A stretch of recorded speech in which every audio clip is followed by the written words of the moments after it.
the thing that I remember most about that game is like there's like a full figure body, full figure drawing of Spider-Man. And every time you took damage, like a little bit of the costume Yeah. got like peeled away, and underneath was the skeleton. Oh my gosh. That is a weird way to do it. Like, someone was like, "Oh, we can have a full scale Spider-Man," and like it could be like, the save the church thing where it fills up, or gets lower as you get hurt, and it's a little desaturated or turns red, and like someone's like, "No, more creepy." And Stanley walked in and said, "What if he's dying? He's a skeleton." Oh my god, so creepy.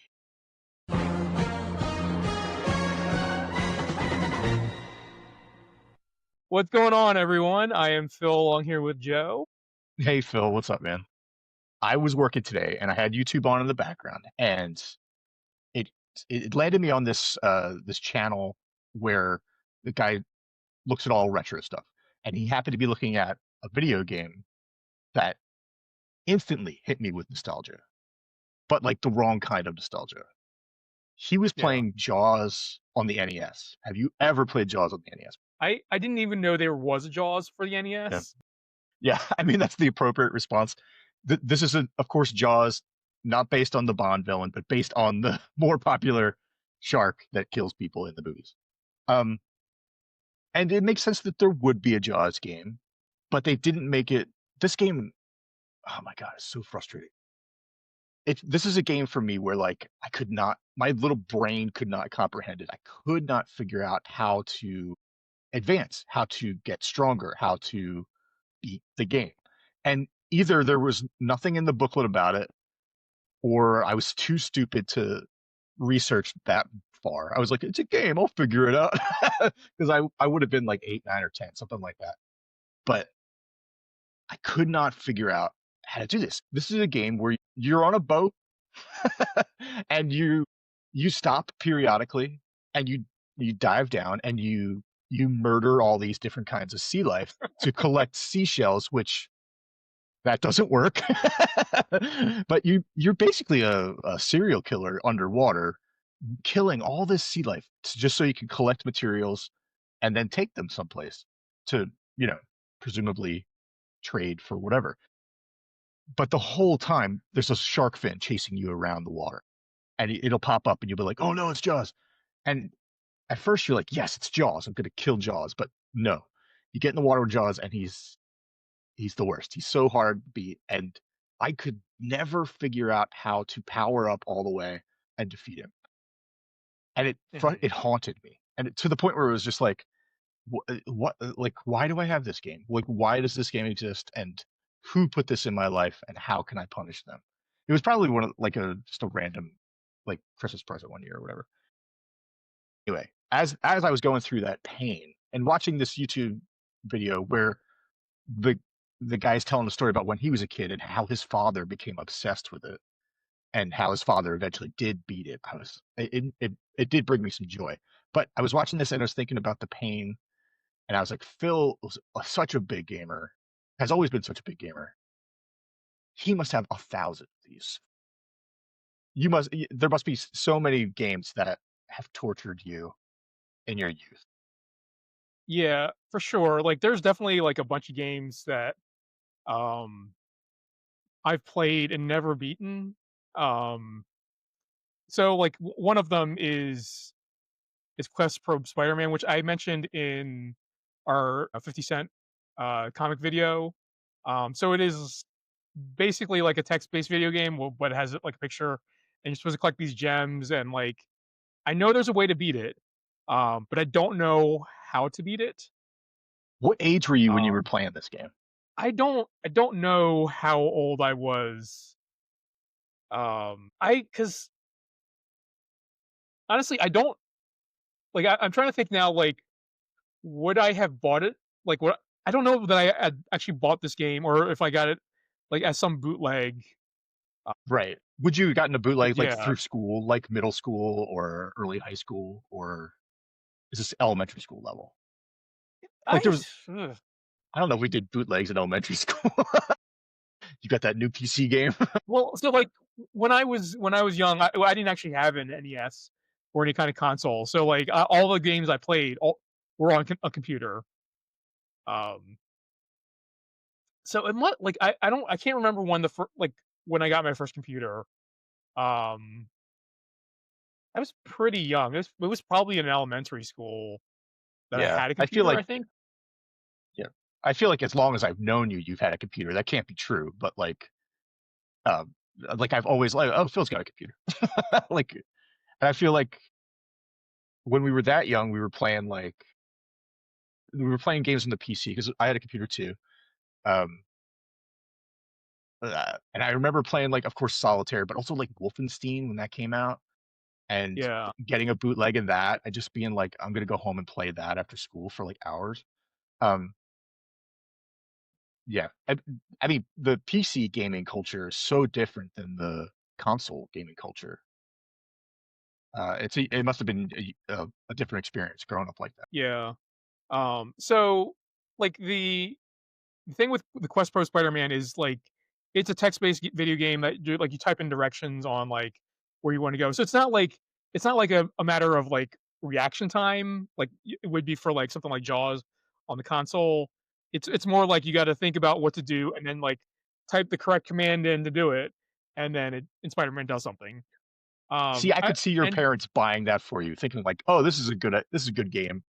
It's about, he has to type and he has to, think of complete sentences, and it's a game that makes you I think. don't know that my parents really knew, like, what that game entailed, honestly. Okay. Oh, okay. Um, I will say, like, playing through that game, um, I don't know, set me up for, success in later in life. So, uh, Joe and I were both in Latin class in high school. Joe, do you remember there were computers in the back of the classroom?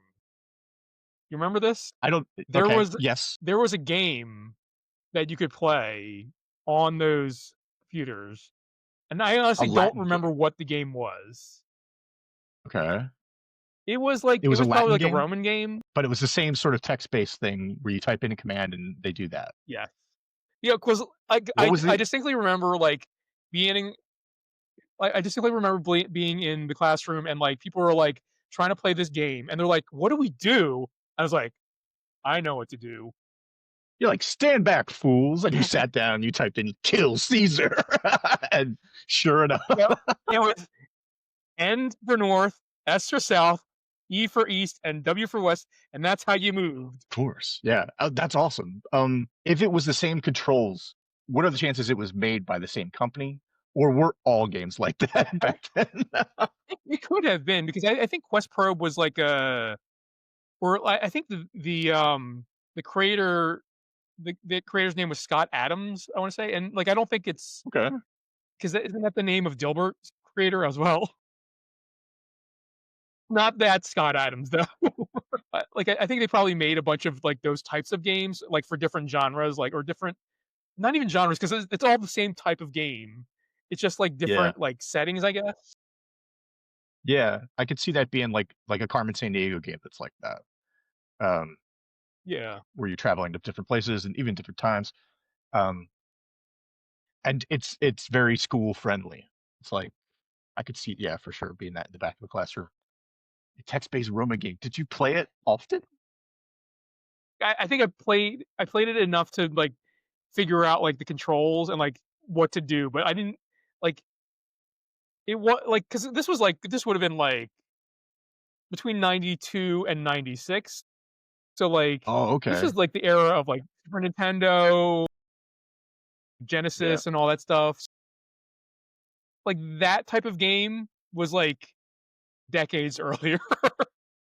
Right, right, right. And it makes me realize, like, we had access to Oregon Trail too, which is the same sort of thing, Yeah, right? Like, really yeah. basic, really school friendly. I wanna find out what this game is. Legions of Rome? No, But it's too I guess I haven't beaten that game either, so although I didn't really yeah. play it that much. But would you say it haunts you? I don't know that it haunts me. I feel like it's more haunting that I don't know what the game is. Oh, yeah. Yeah, I could see that. Well, maybe this will be the solution to that. If anybody out there knows what this text-based Roman, I mean, what would you even call it? What's a, what's the how do you describe this? I don't even know. Like it's like a it's just I think they're essentially like puzzle games because you need to figure out what you need to do.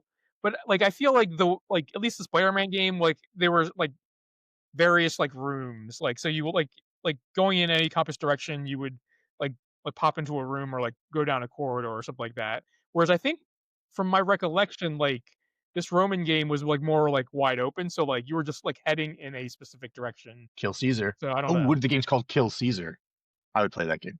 Well, what are the chances that you will go out and seek out this Spider-Man game and play it again? I mean, I like throughout the throughout my gaming career, I guess let's call it.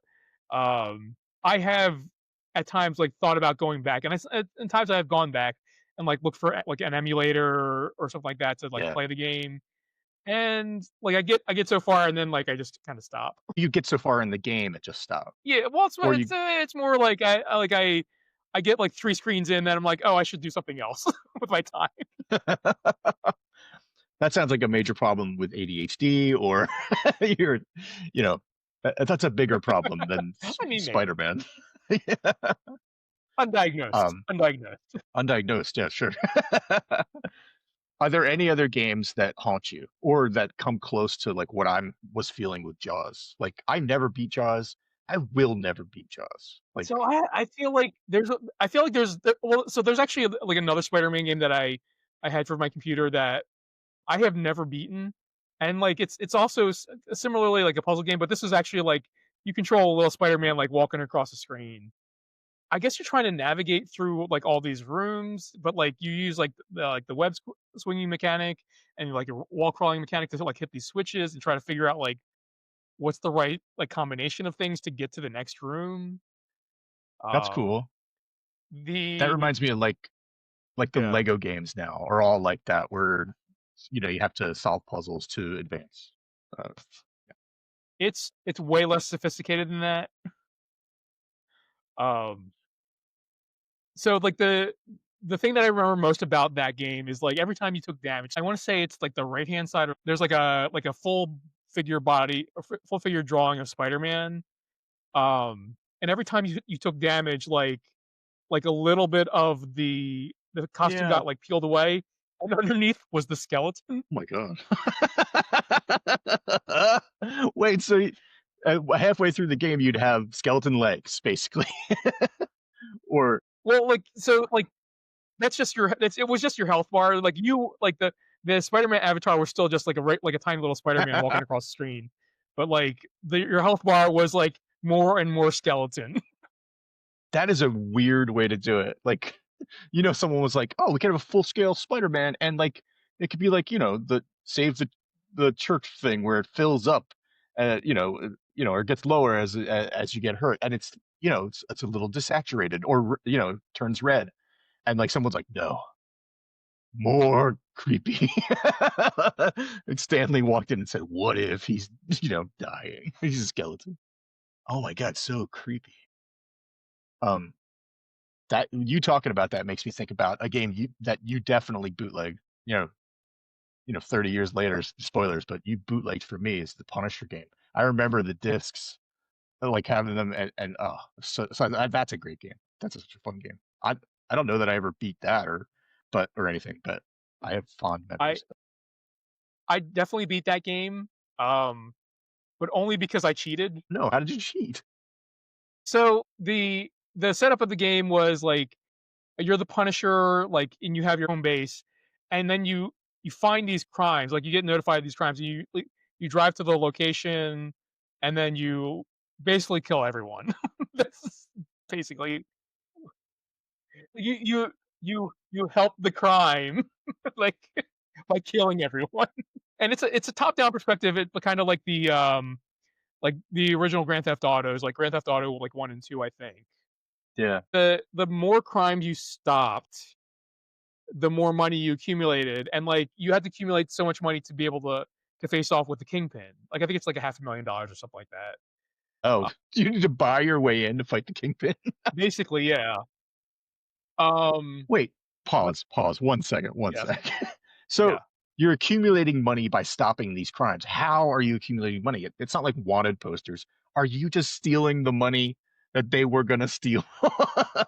I mean, maybe. I don't really remember the what was, you know, probably a pretty thin story Yeah, in that Punisher game. yeah. Oh, Punisher. But, so once you accumulated all that money, you faced off against the Kingpin, and, like, you had to kill the Kingpin, basically. Um, Kill, like murder, dead. Murder, yeah. Okay. So what I did, instead of playing through the game normally to accumulate all that money, what I would do is, like, there's a way that you can just, like, teleport to, like, the right intersection. By the way, it's Manhattan, and that's actually how I knew, like, how I learned, like, the Manhattan streets, like, you know, like, the avenues, and then the street numbers are, you know, just numbers, but whatever. No, because it's true. Like you'll get like an address that says go to um, Lexington and 38th. Yeah, Or I remember thinking like I remember this game first seeing the Avenue of the Americas. I was like, oh, that's such a cool name for a street. It's really just 7th Avenue or 6th Avenue, or whatever. Yeah, it's true. Like it's mapped out. I must. I don't know if it was exactly to what Manhattan was back yeah, in the 80s, but it's really cool that they used real addresses. yeah. So, instead of playing through and, like like, killing a bunch of guys, what I did was I'm pretty sure, I think this was the trick. Like, you got out of the van, you toss a bunch of grenades, you get back in the van, and then you when you came out of the van, there were a lot more grenades than you threw initially. Like, if they doubled or something like that, and you could just sell the grenades. Wait, sell them to who? I don't know. So okay, how would you explain this? Give me the no prize answer to how you would explain this happening. Like how did those grenades duplicate? Like how? I Who's out there? mean, What magician the is that? What? my only explanation is that the Punisher's, uh, war van, well, I forget what the van is called, battle van maybe, Yeah, something um, like that. Yeah. is a dimensional portal where, Mm, like, once you step in, like, it freezes time on the outside, and, like, you know how in comics when you throw something, there's, like, the ghosted images of the thing? yes. So it freezes time, and you when you throw a grenade, there's, like, 5 of them. When you come back out, they're all just there. These are the same grenades, but it through in different periods of time. Interesting. Yes. Or are they the same grenade just in different dimensions? No, I mean, not that. dimensions of time, I think, yeah. Oh, right. Of course. Um, but Fascinating. that's not where the breaking of the game ends. Because once I faced off with the Kingpin, um, I'm pretty sure I just lobbed a bunch of grenades at him because the the processor, like, so every time you throw a grenade, there's an explosion sound. Um, the processor isn't fast enough to, like, calculate the sound and the movement of the Kingpin at the same time. So, just, like, throwing a bunch of grenades at him, like, each time So the grenade exploded, the Kingpin couldn't move closer towards you, but he would wow, still and take so you could just keep damage. shooting it. It was something damage. You Yeah, basically created a freeze grenade that you would just toss a Kingpin. basically. I broke the game to beat it, basically. Did you know this consciously, or had you figured it out? Like, oh, sometimes if you throw too many grenades, they duplicate, and sometimes if you throw too many grenades, they freeze everything. Did you figure that out, or was it just like, or did someone tell you? Did you read it somewhere? Yeah, I mean, I don't, I guess I must have figured it out eventually, because I definitely I must have figured out the grenade duplicating trick or by Sure. accident. Yeah. And then, like, I was like, "Oh, I can just sell these grenades to get more money." That is the And I craziest guess thing. I must have figured out the Kingpin thing as well. Yeah, I mean, it's bonkers. Like the fact that like you go as Frank Castle as the Punisher up to Kingpin, and he's like, it's me. And it's like, yeah, I know you. You sell me grenades. Like you sell everybody grenades. And you're like, guess what? I got some more grenades. It's like, of course you do. You are the number one grenade salesman in all the land. And then you just start chucking grenades at him. I mean, how many grenades would you have to go up there with? Like 100? Like, how many could you even I carry? don't remember. It was a lot. It was a How lot. ridiculous would the Punisher look just with like, did you bring a gun? No. I brought all these grenades, like sacks and sacks of grenades. He's like Santa Claus with a big sack. It's just, oh my God, just chucking them. My God, this game, so fun. Well, Phil, this has been fascinating. This has been a wonderful look down memory lane. Uh, Yes. all came out of this terrible nostalgia I had for a game that haunts me. Uh, but it's been really fun revisiting Punisher. Yeah, so cool. Now, are you gonna find a? Are you gonna try to find an emulated version of that Punisher game to try to beat it? I mean, to become a weapon salesman and and and kill the Kingpin? I mean, maybe. Here's the thing, though. I don't know if what how I beat the Kingpin would work in an emulated version because like our processors are like many factors times faster now than they were back in when I played that game. So it That's probably can true. process the sound and the Kingpin moving at the same time. You would have to use actual skill to beat him. Oh, well, I think you should do it because I don't think I could. But it's definitely interesting. Uh, Maybe maybe one of the things we will do in the future is maybe when we do a live stream of us playing through some of those games. that would be really fun. It's even to play that last board, like like if we could play like just play the Kingpin. That would, the fight against the Kingpin. That would be totally fun. Yeah, Are there other games that like you guys have played out there that gnaw at your soul that you yeah. haven't beat them? Let us know in the comments below. Just games like I couldn't figure out Jaws. I could not figure it out, and it so frustrating. But yeah, if there are games that you can't figure out, let us know. We'll never play them because we don't want to be haunted by them too. But it'd be nice to know these are red flag games. Like, don't go near this game. Yeah, But yeah, if you liked this video, feel free to drop us a like and subscribe for more videos like this on our channel. And we will catch you all in the next one.